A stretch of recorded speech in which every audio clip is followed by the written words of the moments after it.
Komisi Pengawas Persaingan Usaha sedang melakukan penyelidikan terkait tiket feri internasional.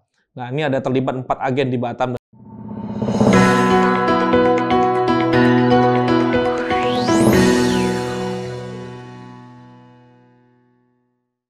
Halo, Baca Batam Pos, bertemu lagi sama saya Juanda dalam edisi Hot News 12 September 2024. Nah, tadi saya udah lihat-lihat tuh di redaksi, ada beberapa berita yang cukup menarik bagi saya. Mungkin bagi pembaca Batam Pos juga nih yang sering keluar ke Singapura, ke Malaysia, atau beberapa keluar dari negeri, ini berita menarik nih. Nah, ini dari KPPU, Komisi Pengawas Persaingan Usaha, sedang melakukan penyelidikan terkait tiket feri internasional. Nah, ini ada terlibat 4 agen di Batam dan Singapura nih. Kalau kata Kepala Kantor Wilayah 1 KPPU, Ridho Pamungkas mengatakan, ada dua instrumen dalam proses penyidikan, antara lain adalah penegakan hukum dan kajian. Dia bilang begini, kajiannya sudah selesai. Nanti datanya akan dilimpahkan ke penegak hukum. Namun dari penegakan hukum masih dilakukan proses. Oh, oke. Makasih banyak ya ini ya. Oke, kita lanjut lagi nih, hari ini bikin buyar. Dia sudah bilang begini, namun dalam penyelidikan ini sendiri ada hambatan nih. Hambatannya adalah agen tiket di Singapura belum dapat dimintai keterangan dan data. Ditambah lagi, di sana pernah ada kasus yang hampir sama, hanya saja dugaan tidak berhasil dibuktikan. Nah, kita berharap ini soal harga tiket ini KPPU bisa benar-benar serius untuk mengusut tuntas apakah benar-benar ada kasus dugaan kartel harga tiket atau hal-hal lainnya. Dan kita juga berharap ini harga tiket dari Batam Singapura atau sebaliknya benar-benar turun sehingga dapat meningkatkan jumlah wisman yang datang ke Batam. Itu juga sesuai dengan harapan dari Kepala Dinas Pariwisata Kepulauan Riau, Pak Guntur Sakti. Nah, dari penyelidikan dugaan kartel terkendala data agen Singapura, kita ke perampokan Alfamart ini. Pasca perampokan Alfamart di Sagulung, Corporate Communication Senior Manager Alfamart Nasional, Budi Santoso mengungkapkan bahwa pengawasan akan menambah jumlah CCTV yang ada di Alfamart. Dia bilang begini nih, kami telah berkoordinasi dengan pihak keamanan setempat, termasuk Polresta dan Polda Kepri untuk memastikan lingkungan di Alfamart aman.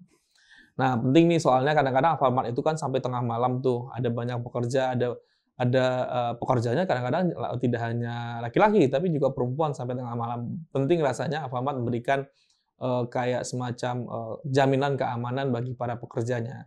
Dan kita apresiasi nih, pihak Alfamart akan melakukan tindakan taktis keamanan ditingkatkan. Kita berharap tidak ada lagi nih perampokan serupa, dan kita juga berharap kasus perampokan di Sagulung bisa diungkap segera. Ada sini agak sedikit soft beritanya, Rumah Baca Tanjung Uncang. Nah, ini rumah baca yang diliput oleh reporter namanya Tia. Nah, dia meliput mengenai tentang kegiatan rumah baca di Tanjung Uncang. Nah, ini kegiatan literasi nih.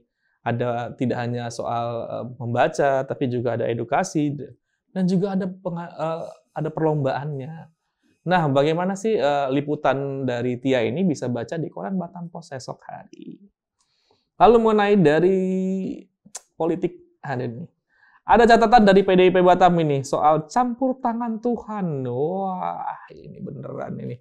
Di balik pencalonan Nuryanto dan Hardihun. Memang kita melihat sebelum putusan MK nomor 60 itu banyak pihak yang menyatakan bahwa Batam itu ada kota kosong doang. Jadi asli versus kota kosong. Tapi di detik-detik terakhir MK membuat kejutan dengan mengeluarkan putusan MK nomor 60 yang membolehkan partai ataupun siapapun yang 7,5% dukungannya bisa mencalonkan. Dan salah satunya PDIP mencalonkan Nuryanto dan Hardihun. Nah, kita berharap pesta demokrasi ini benar-benar pesta yang benar-benar pesta rakyat, demokrasi benar-benar sehat, dan tentunya siapapun yang terpilih, dia adalah pemimpin terbaik di Batam. Terakhir, SDP umumkan pelayaran rute Telaga Punggur Karimun ditutup. Nah, penutupan ini sementara waktu aja. Penutupan dimulai dari 14 September mendatang. Nah, penutupan ini dalam rangka rehabilitasi dan perbaikan di dermaga.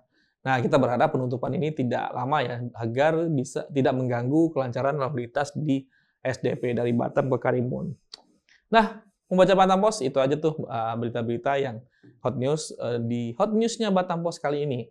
Nah, beberapa berita sudah bisa dibaca di batampost.co.id. Ini lamannya. Ini nanti lamannya bisa tinggal ini, laman batampost.co.id. Dan juga beberapa berita bisa baca esok hari di koran Batam Post. Dan beberapa berita juga, video-videonya tuh, sudah bisa dilihat tuh di media sosialnya Batam Post. Ada Facebook, TikTok, Twitter, X, Twitter dan X sama ya Ria, YouTube. Nah, satu lagi, sebelum saya tutup, saya mengucapkan terima kasih sudah berlangganan koran Batam Post, sudah membaca di laman batampost.co.id, sudah like, subscribe di media sosialnya Batam Post. Saya Fiska Joda, pamit undur diri. Salam.